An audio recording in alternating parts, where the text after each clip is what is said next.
certain Bobo aussi, il se comporte comme si en Bokassa. À l'Équateur, on tue les étudiants au moment où le président fait descendre. Et le VPM est là. Le VPM est là. Assez que tu dois démissionner. Je demande à tous les députés révolutionnaires beaucoup Isaïe. Même s'il est de l'IDPS. À l'IDPS, il n'y a pas esprit d'équipe, il y a l'esprit du peuple et l'esprit de la base. Nous ne sommes pas les PPRD, Oso Moutassali Mabe, Bocha Baïbimbo Wasnel, à protéger. Non, ça c'est pas l'IDPS de Tshisekedi. À l'IDPS, si quelqu'un a échoué, il faut que une école du parti Pena Cellule. C'est ça l'IDPS. Le président de la République, vous êtes membre de mon parti. Toujours dans la fondamentaux à l'IDPS. Vous êtes mal entouré d'abord, ça, et comment l'hymne national, mal entouré. Les gens qui vous entourent n'ont pas les soucis de notre parti. Parce qu'ils vont va gazter. Nous avons les soucis de notre parti. Le coup, moi, sur la télé, qui dit bonsoir Salomon, Babi va passer la moine. Parti national Lingé Koufa, tous en a souci nango. Babi va passer la moine. Habité beau pesata, Batumsu va passer le coup, on a souci nango. Ce sont les gens qui vous entourent. Ces gens-là, demain, si ça va mal, ils vont prendre de l'avion. Mais nous, les peuples, vont nous pourchasser. Nous aurons des difficultés à aller dire même les peuples d'abord la campagne il y a 2023. Tout vous risquez de se piner parce que vous êtes mal entouré. Ça, je l'ai dit. Yo conseiller président on a qui pas pas sur la salle. Nous avons souffert dans ces partis. Nous avons souffert dans ces partis pour vous amener au pouvoir, monsieur le président de la République. Tout ce sentiment.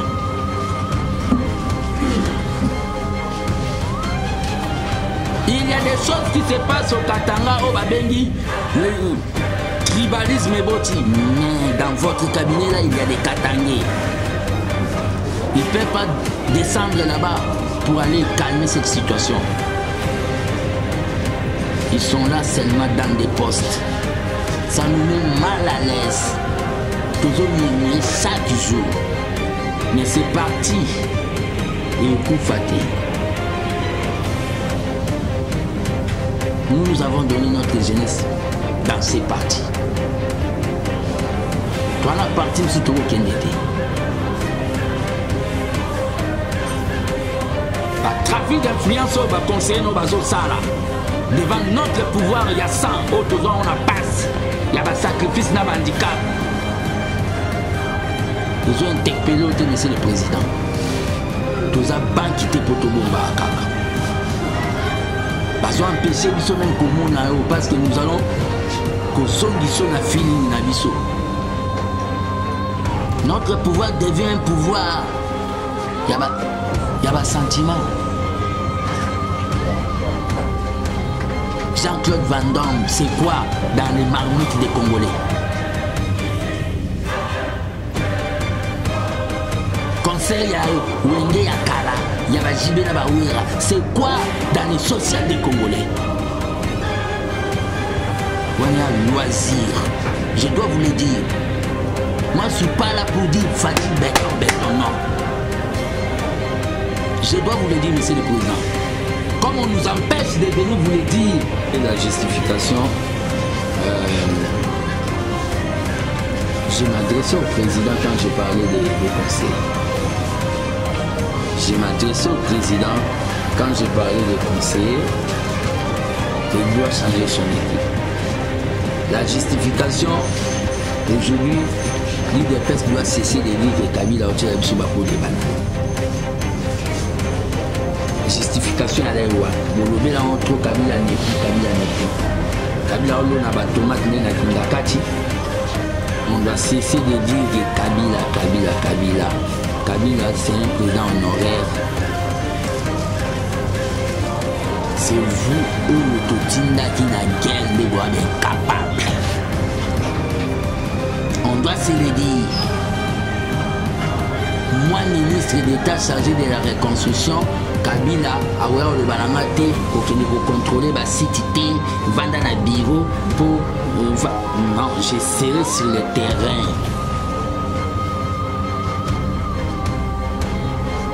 Laissez Kabila aussi à l'aise.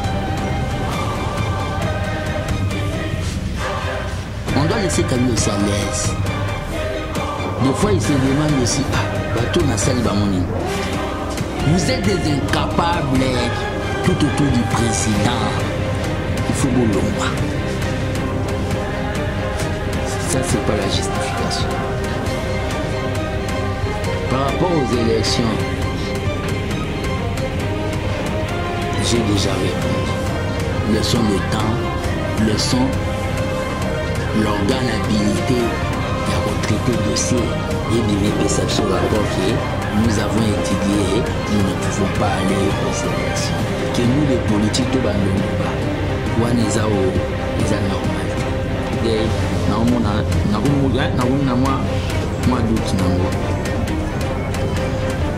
Donc, par rapport à coup d'appel, si la justice décide, nous sommes un pouvoir exécutif. Un voleur liberté provisoire a sonné pour la cassation rejetée. Lobby, vous confirmez quand même les voleurs.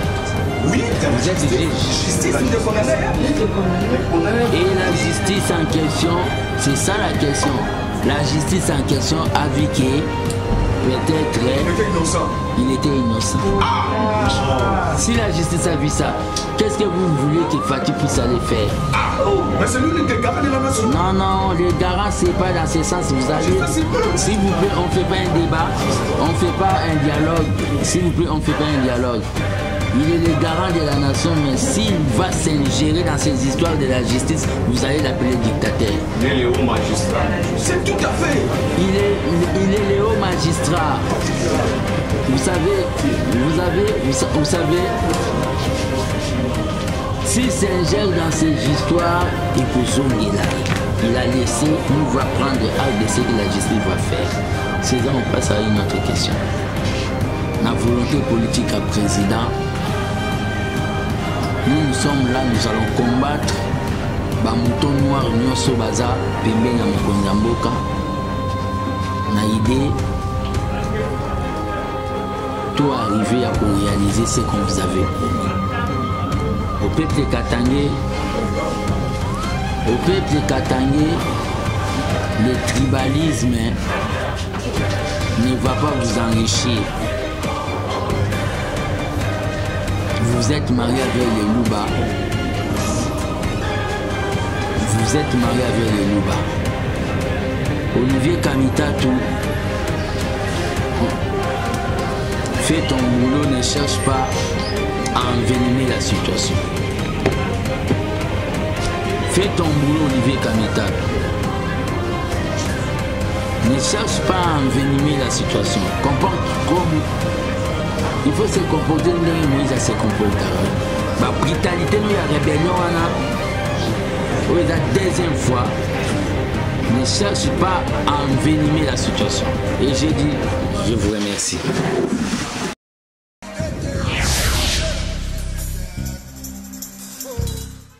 Vous êtes sur Gauchen cette télévision, bienvenue dans votre émission Le Débat Congolais. Émission de Messana Européen, c'est une information sur l'actualité politique. Et si vous remarquez très bien, tout ça, il y a déplacement à Ouatouye, côté la Moko, il y a politicien Yambo Cannabis, et Zali fils Mokoko, ou Azali Mokonzia, armé bâtisseur, yé à Kolobela, sur l'actualité politique et les enjeux de l'ère détruite, dans le cadre, il y a émission d'Abisso Le Débat Congolais qu'on rencontre, restez toujours branchés sur Gauchen Télévision, continuez toujours à vous abonner, vous ne serez pas dessus. Bolanda. Très chers amis de la presse que j'aime appeler la presse de la liberté, bonjour. C'est les gardiens du temple de la démocratie, prophète politique, l'élève du Sphinx, Seigneur de la rue, fils Mukoko. Nazana honneur lelo ya kobenga bino après beaucoup de jours pour na la communication oyo lelo na lobela moi ba point ébélé mais na ba point ébélé wana je profite de cette occasion pour dénoncer situation d'enlèvement par des éléments militaires incontrôlés au basalaki na domicile familial place Nazalaka en créant au babengi ba dégâts attentat aussi à violer les enfants sous tutelle au basalaka nangai a pe boakaki au babengi ballonnette na kati ya petite voiture nanga baforçaki yango eza automatique bazwi bakasi paraprise eza libanda bomona bazwi batterie na dénoncé yango en attendant que enquête salama. Et c'est pour cela aussi je tiens à dire au président de la République qu'on doit renouveler l'armée parce que l'armée que nous avons aujourd'hui est armée il y a Obabengi, on a pris les rebelles d'ici, on a pris brassage, donc armée à brassage, il y a mon réseau créé des dégâts. Donc je dénonce cet acte et j'ai dit Naba commanditaire, comme j'ai eu l'habitude de le dire depuis les pères, que na kufa kala na zelaka napola. Donc muto azane bembe. Est-ce qu'à Robanga Souko Koufa? Je ne crois pas. Laissez avec vos intimidations là. Nazwa déjà vaccin contre la peur et la mort. Ils ont une étape de vie. Nous continuerons toujours à parler pour le Congo, à parler toujours de la justice, même si on est dans la misère comme tous les autres Congolais. Nous continuerons toujours, donc ça ne sert à rien. Boyaki. Au Salaki, c'est condamnable par la loi, la justice va faire son travail. Narolobela sous l'élo, Makambo était la crise actuelle, dit la guerre, il y a Russie et Ukraine, où ils ont frappé le monde partout. Bazo mon a ba bengi pénurie, il y a carburant, ba chaîne, na ba station. Nous faisons ce qu'on appelle la communication facile pour expliquer aux gens. Les gens n'ont pas besoin, il y a la communication dans la langue de Voltaire. Biso tolingato kota batuti na o babengi moi l'épinière, tout expliquer batu. Bana Congo, crise bozomo na ya carburant, ils a dit na guerre où ils ont salama et pas ba mindele kuna. Na Obabengi, Ukraine, na Russie, ça frappe beaucoup de pays. Et ça frappe beaucoup de pays. Ce n'est pas l'incompétence. Il y a le ministre Didier Moudimbu, il y a les hydrocarbures. Parce que bon, on a qui a tikari bironae, a kitari sur terrain. Mais crise en peut les accentuer. Ils ont matasu makas. Ils ont un bateau dans un secteur à pétrole. Bah mon y a occasion, il y a comme un milliardaire. Bazo caché ba réserve bomonaki ndenge bazo caché ba réserve via carburant natina toujours que peut-être ba salir pouvoir à le peuple d'abord. Donc soboké partout il y a crise, il y a carburant. Donc il y a question, il y a mauvaise volonté, il y a gouvernement. Par rapport aussi à la crise, nous devons savoir que notre économie est une économie extravertie. C'est-à-dire, tout dépendant de na obabengi libanda. Na kachawa, makambutu et koufa.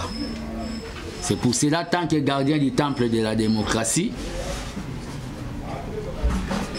je demande au président de la République d'être rapide parce qu'on n'a pas le temps. Totika na obabengi dernier virage. C'est-à-dire d'être rapide à appliquer au Babengi plan Yassa 45 territoires. Plan Yassa 45 territoires, c'est bien bon, c'est mieux, c'est excellent, mais pour réussir, il faut que l'ongola administrateur ya territoire nyonso o ba na ba mentalité pourrie ya kabylisme o ba na mentalité ya kingakati. Il y a d'autres administrateurs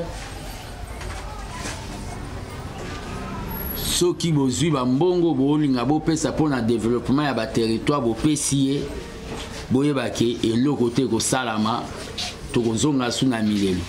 Donc préalable ezali que on doit mettre de côté l'administrateur sur le territoire où il y a un régime passé pour baser la mentalité l'administrateur où baser la mentalité il y a le peuple d'abord pour bailler que mbongo wana eza ya otonga ba immeuble té mais mbongo wana ezali. La crise actuelle et ça parce que les hommes politiques, les hommes d'État, bazo komisa o babengi politique, mathématiques, physique, chimie, bazo komisango passe à pamba. Tu sais que les pères attiquent la abisso projet de société les peuples d'abord. Ils en ont aucun 5 biloko ko ngana lobaka. C'est-à-dire ceux qui sont arrivés ko sala o babengi des routes de désert agricole, c'est-à-dire banzela il y a babongoloté, il y a victoire te banzela ko permettre et bimisabilo ko babengango les routes de désert agricole sana koloba ki ba tracteur papa wa sala bilanga na Congo soka bimisa 10 sacs soka moni ke marché zali na Congo a koma na 15 na Congo kaka a koma na 20 ceux qui a monique marché zali. Deuxième eloko o zali poto kende parce que des fois tozo tala bato baolo bage bangonde batanga kolega biso biso tanga université tiseke deuxième eloko eza électricité. Lelo ki chasse tondi awa pour nani mututu azana besoin atala pe novelas. Mututu azana droit à la peine novelas. Mais les qui chassent tondi pour na batou exode de salami parce qu'il n'y a pas d'électricité. Avec l'électricité, quelqu'un a dit que la usine il y a eau potable dans mboka na bango à cause la chaîne à TV automatiquement ils ont chassé au babengi chômage. Troisième elo kozali santé. La santé n'a pas de prix. C'est aberrant que Sony, qu'elle est, comme on a, président africain, dirigeant africain, n'est jamais Kabound, problème à genoux, aux Okende, qui est soigné en Angleterre. Pourquoi pas sauter au Saliba, au Pito Awa, c'est-à-dire, et vous permettre la santé. C'est aberrant. Ça démontre que jusque-là même, les politiciens ont bengi indépendance, même indépendance sanitaire exatée. Ça démontre ça. Le problème qu'il a, c'est quoi?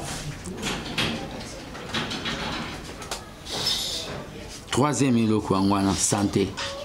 Quatrième eloko, ezali o balobi. Éducation. Éducation, il fait ça la main. Bana ba otanga bien na ba province.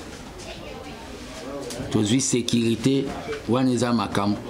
Par rapport à ça 45 territoires où il comme ligne comme un projet. C'est pour cela personnellement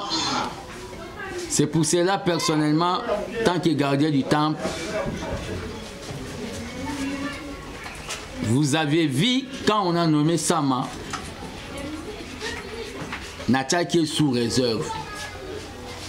Malgré le gouvernement ya Sama, excellent Bazali, mais je vois comme si le gouvernement ils ont mérité au remaniement. Ils ont mérité remaniement parce qu'on ne peut pas voir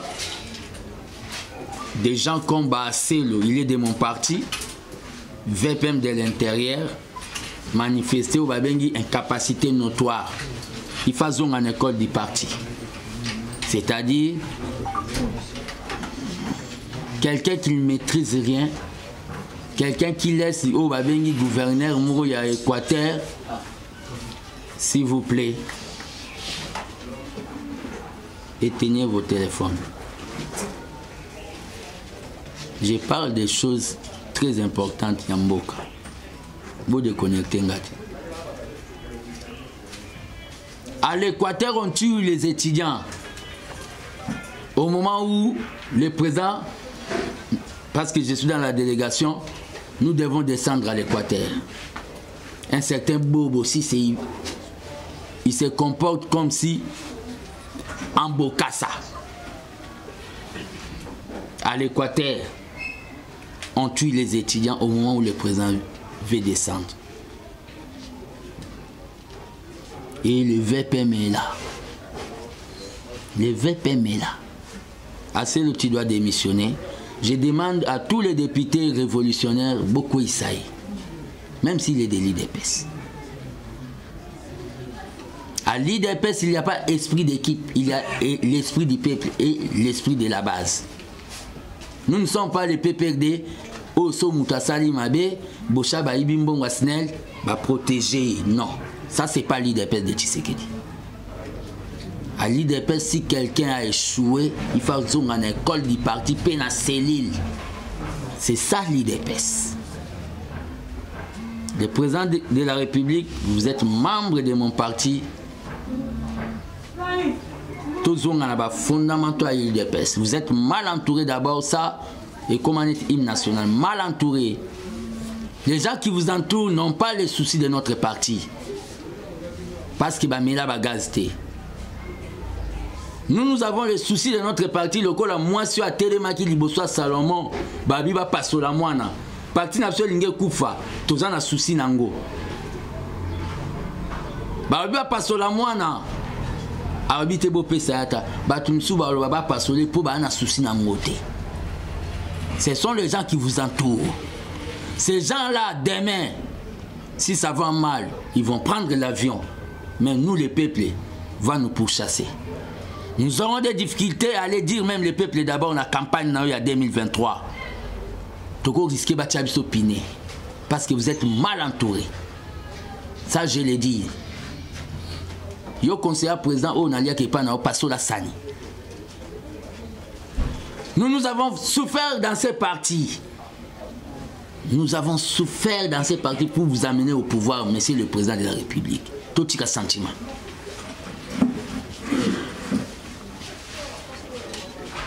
Il y a des choses qui se passent au Katanga, au Babengi, le tribalisme est boti. Mais dans votre cabinet là, il y a des Katangais.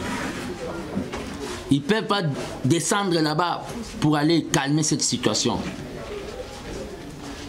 Ils sont là seulement dans des postes. Ça nous met mal à l'aise. Toujours murmurer chaque jour. Mais c'est parti. Et coup faté. Nous avons donné notre jeunesse dans ces partis. Toi, on a parti M. Togo Kendete. Par trafic d'influence, on va conseiller nos bateaux Sala. Devant notre pouvoir, il y a 100. Autres, on a passe. Il y a un sacrifice, il y a un handicap. Ils ont interpellé, monsieur le président. Tous les banques qui étaient pour Tobomba à Kaka. Ils ont empêché même comme parce que nous allons na feeling na biso. Notre pouvoir devient un pouvoir. Il y a un sentiment. Jean-Claude Van Damme, c'est quoi dans les marmites des Congolais? Concert, il y a Wenge, il y a Kala, il y a Bajibe Nabawera. C'est quoi dans les sociales des Congolais? On y a loisir. Je dois vous le dire. Moi, je ne suis pas là pour dire fatigue, béton, non. Je dois vous le dire, monsieur le président. Comme on nous empêche de venir vous le dire la cité de l'Olia, on doit appeler la presse pour côté là où tu n'as pour nos places Bozana Maman Denis.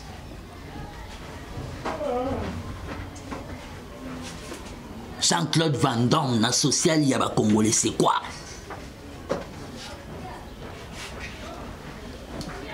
La crise actuelle, on doit remanier le gouvernement Sama. Malgré qu'il y a des ministres au bazo frappé très bien, comme Aimé Bonji, Nicolas Kazadi, Patrick Mouyaya, Antoinette, Guy Luando, malgré Bango, et tant d'autres. Mais les autres là, puis le gouvernement au Babengi d'éléphants. On doit réduire les trains de vie. On doit réduire les trains de vie des institutions. Ils en ont tardé. Ça, c'est par rapport à la crise. Tout bazo souffrir. Bimarata na camouflage. Bimakata na camouflage. Au moins à degré bateau bazo souffrir. Nous habitons les townships, nous habitons les banlieues. Tous au monde andé bateau bazo souffrir, tous au vivre souffrance. Qu'on vous trompe pas. Au macroéconomique indice, indice nanzungu yaba mama yaba congolais, ils ont mon anate indice économique, ils ont mon anate. Par rapport à l'IDPS, j'ai entendu un monsieur qui s'appelle Kabouya.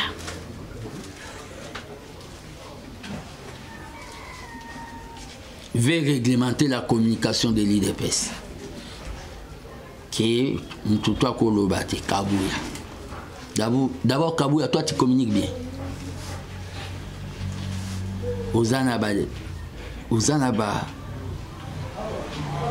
déficit communicationnel est belé. Aujourd'hui, je vous ai appelé pour vous dire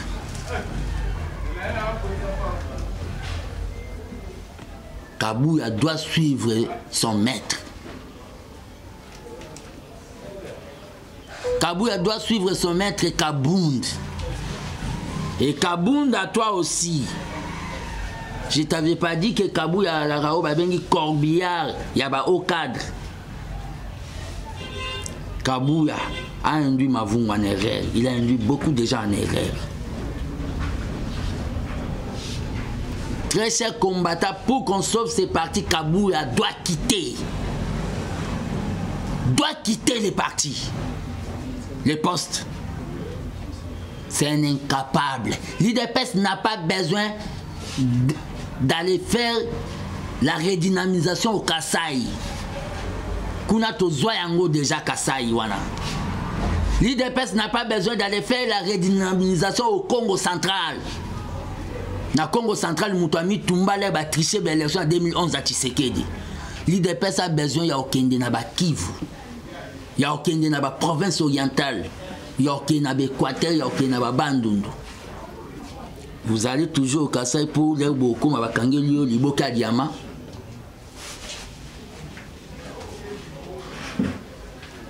Incompétence notoire. Ça reste toi. Tu dois quitter les choses avant que les choses vous quittent Kabouya. Nana otanga ke Moussa Kangangai. Le 17 mai à Koti, les 20 mai à Kanginga. Yo tangi la biso na histoire parce que nous étions des combattants. Na unita mutaza combattant o akoi sara mingi o abomara mingi. Biso za oyo bakangama mingi. Il y a une place bakanga yo ata en détention moko boye. Kabouya. Toi tu es combattant. Les combattants sont clochardisés. Vous, bozo zouaba poste ba combattant bote kango. Bozo importer bande konabino. Ba combattant bazaka pendant les pouvoirs égal avant les pouvoirs. Na bino pe ba combattant. Mwana buta. Ata bazui mbwa bokomo benge chien méchant. Bo bando bete chien méchant. na bino pe ba combattant. Mututoko betela maboko azab moko na moment aussi on a fati.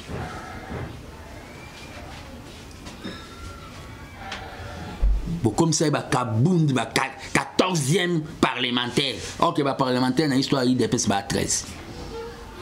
Kabouya doit démissionner pour que ce parti soit sauvé.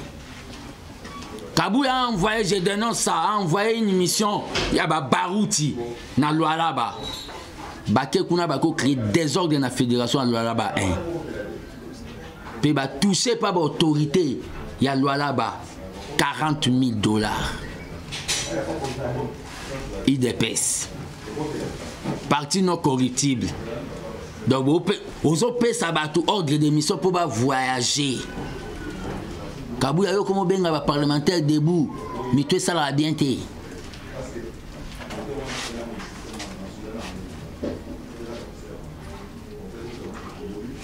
La délégation que Barout avait amenée à Lualaba, ils ont touché $40,000 de corruption. Ça c'est l'IDPS. Ça c'est pas l'IDPS. Ça c'est pas l'IDPS. Kabouya doit quitter. Par rapport à ce qui se passe au Katanga, je regrette l'effort des journalistes et sous devant caméra, même sous Amoulouba, il faut tenir les propos, moko ya ko accentuer, ya ko pousser ba ton tribalisme. Bon, il y a des conséquences. Il y a makambo isa maka. Il y a baluba na ba katangi ti baluba bana ba kufa na ba raya train. Bato ba bossa na bana. Et Baba Kyungu, paix à son âme, a eu à demander pardon au baluba. Est-ce qu'à cette époque ici, nous sommes obligés, il y a en 1960, il y a en arrière, pour tout le monde débat. Je m'adresse à mes frères Katangé. À cette époque ici, nous devons faire marche en arrière pour faire le tribalisme.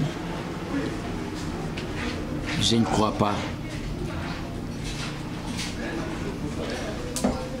Moussapi Moko et Sokola et Longité.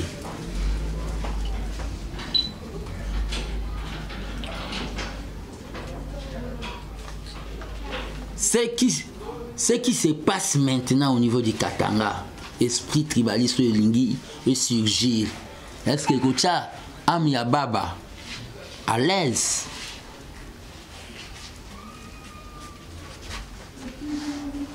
J'interpelle même des leaders politiques comme Moïse Katumbi ou Bazol Baba nationaliste.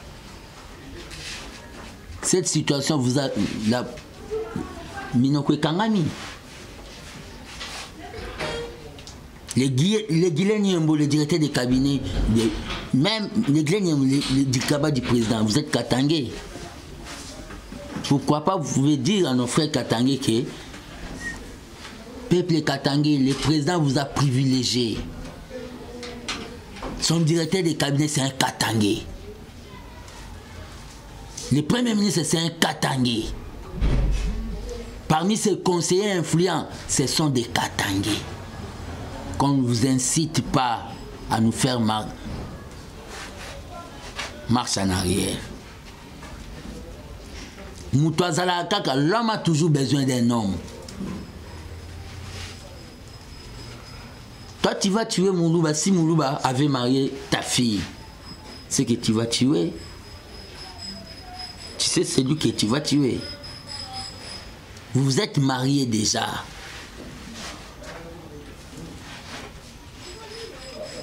Le Congo n'est pas le Congo des autochtones. Le Congo.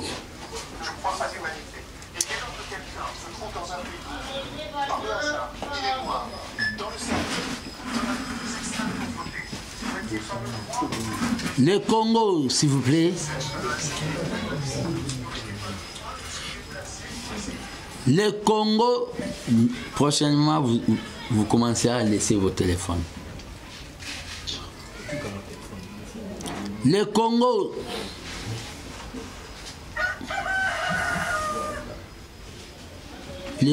c'est le Congo des résidents. Les Katanga, c'est les Katanga de ceux qui résident au Katanga. Pas Kiti Sabino n'a débattu. Je sais que le peuple katangais, c'est un peuple mature. Vous vous êtes mariés déjà vers les Baloubala. Quand vous allez vous entretuer, vous ne voyez pas que vous allez toucher à votre sang même. Je suis grand, je suis votre petit, je suis votre fils, je suis votre frère. Je vous demande de voir la paix, de faire la paix, s'il vous plaît. Ça, c'est par rapport au tribalisme. En rapport avec les élections,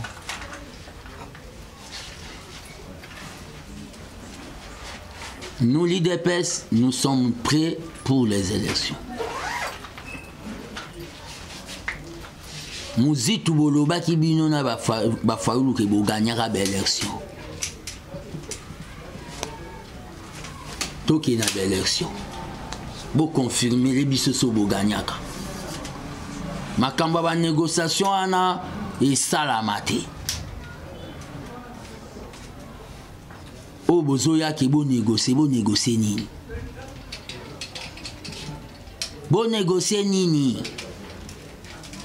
Bobanda ke négociation pour te vendre sa seni, négociation pour te vendre sa seni, nasuka et ya okoma o tokabo la poste. Congo koma ni nango, likele banabino.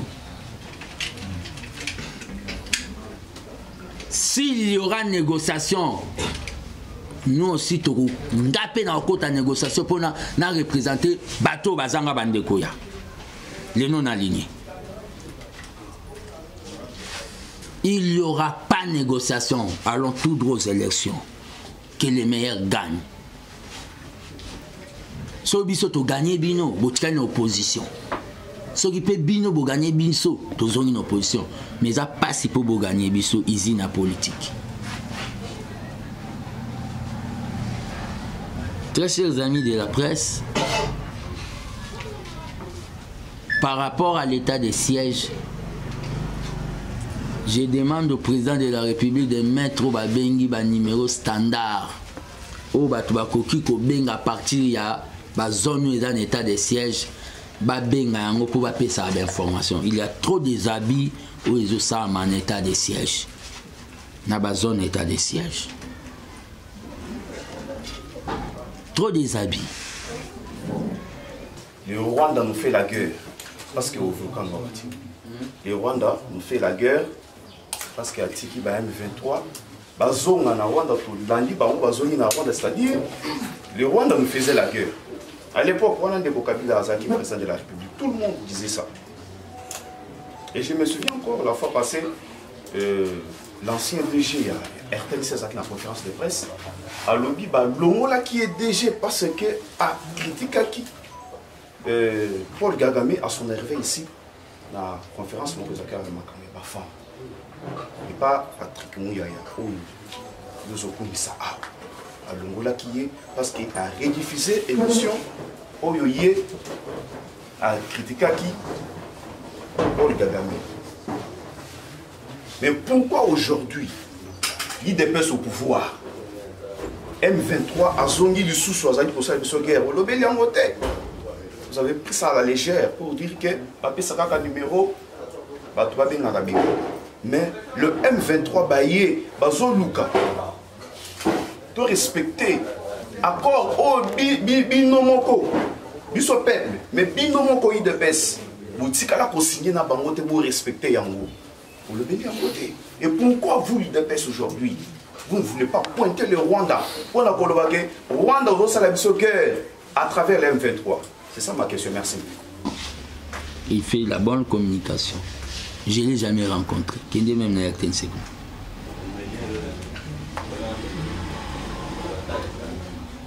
Vous voulez qu'on transforme la RTNC dans la chaîne des 1000 collines Rwanda? Vous voulez ça? La chaîne des 1000 collines. Vous connaissez la chaîne des 1000 collines, non? D'où on incitait les gens à la haine, à la guerre. Non, ça c'est pas le Congo. Ça c'est pas Bantou.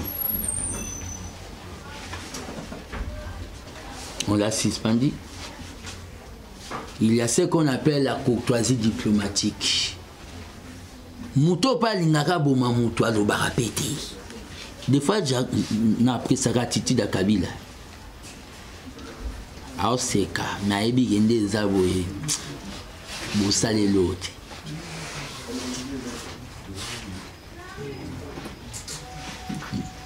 Vous voulez la guerre sera longue et populaire? Non, non, non, non. Un homme qui veut faire au Babengi un grand frappe à ses caca. À ses caca. Le Congo se prépare à frapper le Rwanda. Et je vous l'ai dit, la guerre sera longue et populaire, ça terminera là où elle est venue, avec beaucoup de dégâts. Kande Mouzalobaka. Les 1-23, on connaît bien les 1-23. Il y a d'autres, moi je peux préparer mon carnaval. Ce sont des questions que les 1-23 c'est le Rwanda. C'est le Rwanda. Toi tu crois que moi je suis d'accord, même comme le président des fois Kendakuta Ana Kagame. Je ne suis pas d'accord. Mais le président fait la diplomatie, moi j'ai fait la politique. Mais il a eu à réencadrer Kagame. Le Rwanda, bazui Fox Oyo bazui, et la suite na ba société multi-internationale. Au ba kozwa coltan pour ba ke ça ba téléphone. To bo mone mukie, mais na kacha za ba biloko ebele. Nous devons jouer à la diplomatie. Tout ça, guerre, il y a la série, il y a Guillaume le Conquérant attaqué. Non. Nous devons jouer à la diplomatie pour toi arriver à désamorcer Bango, dans l'Est. Dans le numéro, ceux qui ont minimisé en haut, il y a beaucoup des habits où ils ont en état de siège. Les présidents, il faut un standard au Bakmazo Benga. Pour appeler ça situation à terrain. Oh, Yemorazo géré. N'a pas de confiance. Ce sont des propositions. On va comme ça et on va terminer. Voilà. Merci beaucoup. Cour de cassation, cour d'appel, c'est le pouvoir judiciaire. Yabisoni Nakati. Cour de cassation, Bilo Totani, cour d'appel, c'est le pouvoir judiciaire. Yabisoni Nakati. Va juger, va annuler. Maintenant, bon, nous va pouvoir absolument comme pro-camériste. Non, pour Premier ministre, pour Emmanuel seulement. Vous savez, au Congo, les gens veulent dire des histoires. Veulent dire des histoires. Moi, je sais bien, moi, Kamere a besoin beaucoup plus de repos par rapport au Nandenge à la qui n'a prison. Si le président trouve qu'il a nommé Premier ministre, moi j'ai pensé à président pour nommé le président a un pouvoir il y a décider s'il trouve qu'il va nommer quand même Premier ministre. État de siège, personnellement aussi, moi je commence à avoir des réserves. Moi je suis un tissérédiste, je commence à avoir des réserves. Les militaires ne parlent pas trop à la radio. Un militaire parle sur le terrain Mais je commence à voir les autorités militaires trop médiatiques. Trop médiatiques. Comme si Barako Sabiso. Bomba mabe Barako Sabiso. Il y a un domoni na sa proposition ba tia ba numéro pour peuple la pesara. Oh yazo vivre. Gouverneur militaire dans une chaîne de radio, Naoki Lobby. Tu es allé là-bas pour arriver à bouter ces gens-là dehors. C'est pas Bandoleka comme un politique dans des radios. Et le gouverneur militaire doit rendre chef de l'autorité suprême et armée, pas dans des médias. Dans l'état des sièges, les chefs de l'État aussi, il faut avoir moi clin d'œil. Moi doute. Donc par rapport à la cour d'appel, si la justice décide, nous sommes un pouvoir exécutif. Un voleur liberté provisoire à Zongi, cour à cassation est rejeté, lobby, premier ministre. Vous confirmez Camille voleur? Oui, vous êtes juge. Justice nous condamne. Et la justice en question, c'est ça la question. La justice en question a vu que peut-être il était innocent. Si la justice a vu ça, qu'est-ce que vous voulez que Fatih puisse aller faire?